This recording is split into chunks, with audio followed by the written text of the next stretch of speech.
को बारेमा र यसको भ्यालेन्सीको बारेमा भन्न गइरहेको छु। प्लिज राम्रोसँग सुन्नु होला।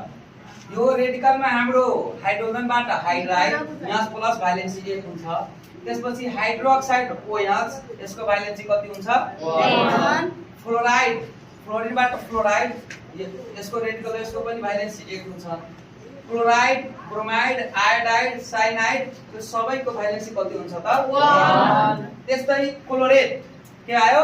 क्लोरेट यसको हुन्छ ClO3 त्यसको भ्यालेन्सी पनि कति हुन्छ त? 1। त्यस्तै अक्सिजनबाट अक्साइड भयो। अक्सिजनबाट के हुन्छ? अक्साइड यस अक्सिजनको भ्यालेन्सी पनि 3 हुन्छ र यसको रेडिकलको पनि यसको भएपछि यसको भ्यालेन्सी पनि कति भयो? 2। सल्फरबाट सल्फाइड भयो। यहाँ ध्यान दिनु होला सबैजनाले तीनटा चीज म एउटै ठाउँमा लेखेको छु। सल्फाइड यहाँ चाहिँ ड छ वा यहाँ चाहिँ डी छ यसको भ्यालेन्सी 2। अनि सल्फाइड ट छ है ध्यान दिनु होला अर्थात यहाँ टी छ यसको पनि संकेत के हुन्छ?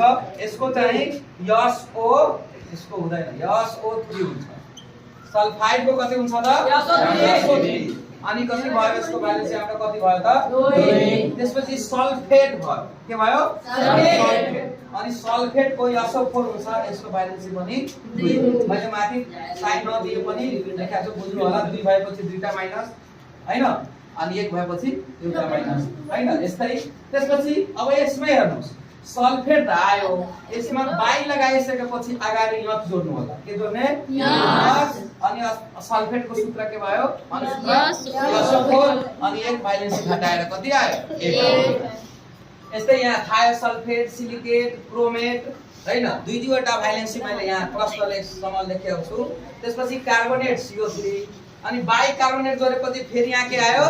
CO3 अनि कार्बोनेटको भ्यालेन्सी कति हुन्थ्यो? 2। अनि बाई कार्बोनेट भएपछि यसको CO3 यहाँ चाहिँ गाडी जोड्ने कार्बोनेटको जस्ताको त्यस्ता हालेपछि यसको भ्यालेन्सी 1 घटाएर भन्ने सम्झिनलाई क्लियर छ।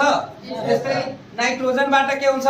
नाइट्राइड त्यसको भ्यालेन्सी कति हुन्छ? 3। यसको पनि 3 वटा छ हेर्नु त। नाइट्राइड यसको हुन्छ NO2 यसको भ्यालेन्सी फेरि 1। अनि नाइट्रेट यसको भ्यालेन्सी कति? NO3 नाइट्रेटको के हुन्छ? NO3 यसको भ्यालेन्सी कति हुन्छ फेरि? 1। त्यस्तै कार्बनबाट कार्बाइड अनि कार्बनको भ्यालेन्सी कति हुन्छ? 4 बाट कति घटाउने त? 6 नम्बरमा पर्छ हैन।